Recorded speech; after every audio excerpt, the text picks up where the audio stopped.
Swastiastu. Assalamualaikum warahmatullahi wabarakatuh. Shalom, namo buddhaya, salam kebajikan, salam sejahtera bagi kita semua, salam harmoni. Semoga sehat dan berbahagia atas karunia Tuhan Yang Maha Esa.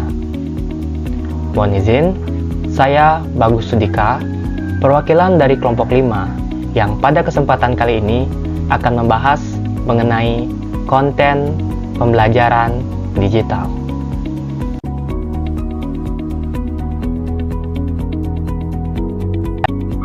Pertama-tama, izinkan saya memperkenalkan anggota dari kelompok 5. Yang pertama, ada Damar Danuarta dengan NIM akhir 1004, kemudian Oktimia dengan NIM akhir 1009, kemudian ada Ferdi Andikayasa dengan NIM akhir 1013, dan saya sendiri Bagus Sudika dengan NIM akhir 1033. Nah, adapun peta konsep dari topik yang akan dibahas, yaitu A. Menganalisis Learning Content Management System sebagai konten pembelajaran digital dengan submateri Learning Content Management System atau yang disingkat dengan LCMS, kemudian LCMS untuk e-learning. Lalu B. Menganalisis kaitan antara Learning Management System dan Learning Content Management System dengan submateri Learning Management System atau yang disingkat dengan LMS, kemudian kaitan LCMS dan LMS. Baik, kali ini kita akan masuk ke pembahasan. Yang A. Menganalisis Learning Content Management System sebagai konten pembelajaran digital dengan submateri Learning Content Management System atau yang disingkat dengan LCMS. Learning Content Management System atau yang disingkat dengan LCMS, yaitu teknologi yang berkaitan dengan sistem manajemen pembelajaran yang difokuskan pada pengelolaan, pengembangan, dan penerbitan konten pembelajaran. Melalui LCMS, diharapkan materi pembelajaran yang terpersonalisasi dapat disampaikan dalam bentuk objek pembelajaran. Adapun komponen dari objek pembelajaran, yang pertama, tujuan pembelajaran, yakni untuk apa pembelajaran akan dilakukan atau tujuan-tujuan pembelajaran yang hendak dicapai. Yang kedua, ada materi pembelajaran, yaitu apa saja yang dibutuhkan untuk mencapai tujuan pembelajaran yang telah ditetapkan. Kemudian yang ketiga, evaluasi, yakni memantau apakah tujuan pembelajaran yang sudah diterapkan berlangsung dengan baik atau tidak, apakah target dari tujuan pembelajaran sudah tercapai atau belum. Kemudian yang keempat, ada metadata, yaitu rincian informasi mengenai materi pembelajaran yang akan digunakan untuk mencapai tujuan pembelajaran.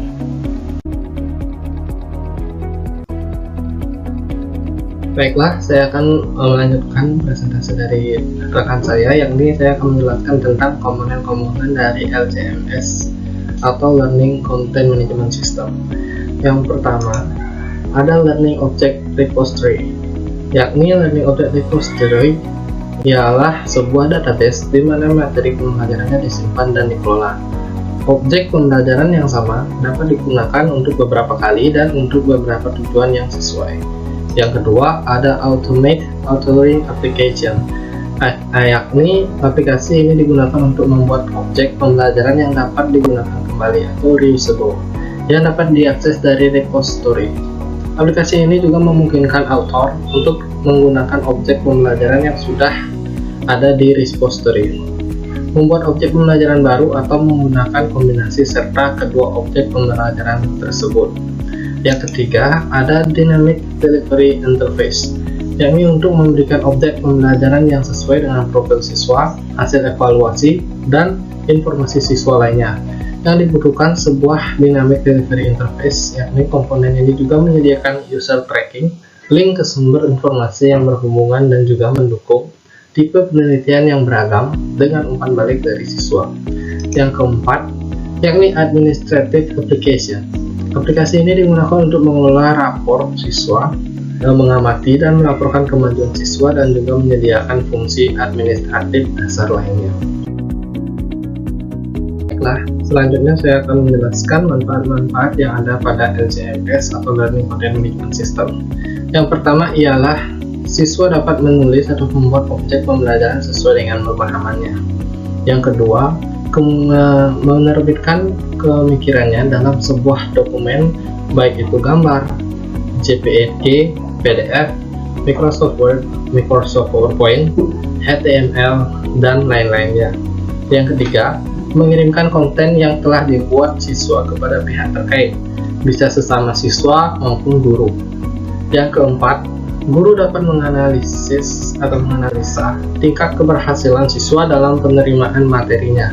Adapun juga kekurangan dari LCMS ini, yakni membutuhkan sumber daya manusia profesional yang berkompeten, kreatif, dan juga inovatif. Baiklah, selanjutnya akan dijelaskan oleh rekan saya. LCMS untuk e-learning. LCMS merupakan sistem yang memanfaatkan internet untuk menyampaikan materi pembelajaran yang memenuhi kebutuhan individual siswa. Perangkat lunak ini akan digunakan oleh 3 kategori pengguna, yaitu administrator, pengajar, dan siswa. Seorang pengajar yang telah terdaftar dapat memasukkan materi pembelajaran yang akan disampaikan atau memilih materi pembelajaran yang sudah pernah disampaikan kepada siswa untuk dimodifikasi. Materi pembelajaran yang dimasukkan oleh pengajar pada awalnya hanya berdasarkan prediksi pengajar terhadap kebutuhan siswa. Pengajar yang telah terdaftar juga dapat memasukkan soal yang akan diujikan atau memilih soal yang sudah pernah diujikan kepada siswa untuk dimodifikasi. Selanjutnya, data berupa materi pembelajaran dan soal ujian tersebut akan diolah oleh perangkat lunak menjadi keluaran yang diperlukan bagi siswa, yaitu materi pembelajaran yang terpersonalisasi sesuai dengan level dan preferensi pembelajaran siswa. Preferensi pembelajaran siswa diperoleh dari tingkah laku siswa dalam pengaksesan materi sebelumnya, sedangkan untuk levelisasi dalam penyampaian materi dilakukan evaluasi yang bersifat overview terhadap materi pembelajaran. Dari evaluasi tersebut, pengajar menerima informasi yang menunjukkan tingkat penguasaan siswa terhadap suatu materi pembelajaran sehingga dapat membantu pengajar untuk menganalisis kejelasan, relevansi, dan keefektifan dari materi pembelajaran tersebut. Informasi tersebut selanjutnya menjadi dasar untuk menentukan apakah materi pembelajaran akan tetap dipertahankan atau akan dipilih materi pembelajaran lain yang sesuai dengan penilaian terhadap performasi siswa. Berdasarkan evaluasi, siswa dapat menerima informasi mengenai materi pembelajaran mana yang sudah dikuasai dan mana yang membutuhkan konsentrasi siswa lebih banyak, sehingga proses belajar siswa menjadi lebih terarah karena siswa dapat skip over materi-materi pembelajaran yang sudah dikuasainya.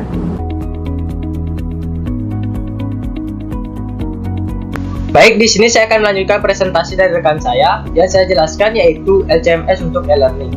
Menurut Kridanto Surindo, tahun 2005, halaman 46, Learning Content Management System atau LCMS menyediakan cara yang efektif untuk membuat, menggunakan kembali, menyampaikan, mengelola, dan memperbaiki materi pembelajaran LCMS.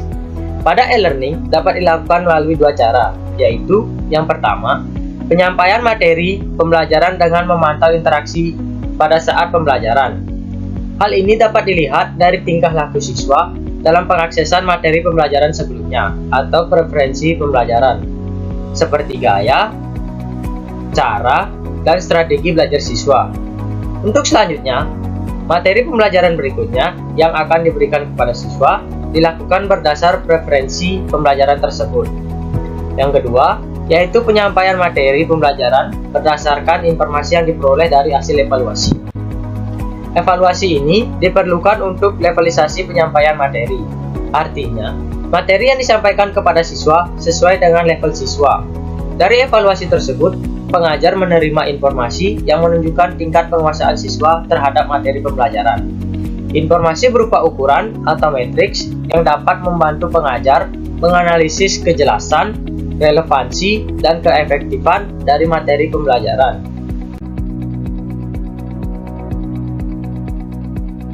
Baik, yang saya jelaskan berikutnya yaitu menganalisis kaitan antara Learning Management System atau LMS dengan Learning Content Management System atau LCMS. Yang pertama yaitu Learning Management System atau LMS. Nah, Learning Management System atau LMS merupakan perangkat lunak yang digunakan oleh para pendidik, sekolah, dan perguruan tinggi sebagai media dan sarana pengelolaan pembelajaran online, mulai dari pendaftaran dan pengiriman atau pendistribusian materi hingga pelaporan atau penilaian dan dukungan siswa. Nah, adapun manfaat dari Learning Management System atau LMS ini, yang pertama yaitu melatih siswa menjadi pembelajar yang lebih mandiri. Siswa dapat memperoleh materi tidak hanya dari guru, akan tetapi juga dari sumber lain, seperti internet. Hal ini berdampak pada perluasan pengetahuan siswa. Yang kedua, yaitu mempermudah pengelolaan data, pembelajaran, dan akademik. Untuk didokumentasikan secara digital, membuat pengambilan, pengumpulan, pendistribusian, dan pelaporan menjadi lebih cepat dan lebih mudah. Selain untuk meminimalisir resiko kehilangan data. Yang ketiga, yaitu mempermudah dalam memantau kemajuan siswa melalui laporan hasil belajar. Memfasilitasi proses pelaporan untuk guru dan memungkinkan siswa dan orang tua untuk memeriksa kemajuan putra dan putri mereka dengan cepat dan mudah. Yang keempat, yaitu meminimalisir kebocoran informasi serta risiko kehilangan data. Aman dan efisien karena dilengkapi dengan fungsi keamanan seperti anti-malware, tidak perlu khawatir akan kebocoran informasi. Dengan LMS, sekolah dapat mengatur pengajarnya sendiri dan dengan cepat mendistribusikan sesuai dengan RPP yang dibuat. Memanfaatkan sumber daya dan waktu secara efisien. Namun, penggunaan LMS ini juga memiliki kelemahan yang teknis. Misalnya, sekolah serta guru dan siswa perlu memiliki perangkat pendukung seperti komputer, laptop, smartphone, dan jaringan internet. Baik, kemudian saya akan membahas mengenai fitur-fitur Learning Management System atau LMS. Biasanya LMS yang baik terdapat beberapa fitur-fitur standar sebagai berikut. Yang pertama, e-learning, berisi e-modul atau media pembelajaran elektronik, kemudian terdapat juga video pembelajaran dan virtual conference, di mana virtual conference ini berfungsi agar peserta didik dan pendidik dapat bertemu secara tatap maya di waktu yang sama meskipun di tempat atau ruang yang berbeda secara realitanya. Kemudian yang kedua terdapat kuis dan ujian online, di mana kuis dan ujian online ini berfungsi sebagai media evaluasi digital untuk mahasiswa atau untuk siswa, sehingga pendidik dapat memantau atau memperhatikan bagaimana kemajuan peserta didiknya. Kemudian yang terakhir terdapat ruang diskusi, di mana ruang diskusi ini berfungsi sebagai fasilitas komunikasi baik antar guru dengan siswa maupun siswa dengan siswa guna memperdalam pembelajarannya. Nah, di ruang diskusi ini berfungsi ketika misalkan peserta didik ingin bertanya sesuatu, maka dapat disampaikan di ruang diskusi. Kemudian apabila peserta didik memiliki gagasan-gagasan atau pendapat-pendapat terkait pembelajaran atau isu yang diajukan, nah juga dapat dituangkan pada ruang diskusi ini. Baik, kita masuk ke pembahasan yang terakhir, yaitu poin B, menganalisis kaitan antara Learning Management System dan Learning Content Management System dengan submateri kaitan LCMS dan LMS. Nah, adapun kaitan LCMS dan LMS ini keduanya sama-sama bermanfaat bagi pendidikan. Nah, di mana LMS berperan sebagai pengelola manajemen pembelajaran secara umum, sedangkan LCMS berfokus pada pengelolaan serta pengembangan konten atau bahan pembelajaran. Baik, rekan-rekan, setelah membahas beberapa hal mengenai konten pembelajaran digital, dapat ditarik kesimpulan sebagai berikut. Yang pertama, Learning Content Management System atau yang disingkat dengan LCMS, yaitu teknologi yang berkaitan dengan sistem manajemen pembelajaran yang difokuskan pada pengelolaan, pengembangan, dan penerbitan konten. Kemudian yang kedua, Learning Management System atau yang disingkat dengan LMS, yaitu perangkat lunak sebagai sarana pengelolaan pembelajaran elektronik secara umum, mulai dari pendaftaran dan pendistribusian materi hingga penilaian serta sarana dukungan bagi siswa. Kemudian yang terakhir, LCMS dan LMS sama-sama bermanfaat bagi pendidikan. LMS berperan sebagai pengelola manajemen pembelajaran secara umum, sedangkan LCMS berfokus pada pengelolaan serta pengembangan konten pembelajaran. Demikian pembahasan dari kelompok 5 dengan topik konten pembelajaran digital. Saya Bagus Sudika, mewakili kelompok 5, memohon maaf apabila terdapat kekurangan dalam pembahasan yang telah dilakukan. Akhir kata, saya tutup dengan terima kasih. Om Santi Santi Santi Om. Wassalamualaikum warahmatullahi wabarakatuh. Shalom, namo buddhaya, salam kebajikan, salam sejahtera bagi kita semua, dan salam harmoni.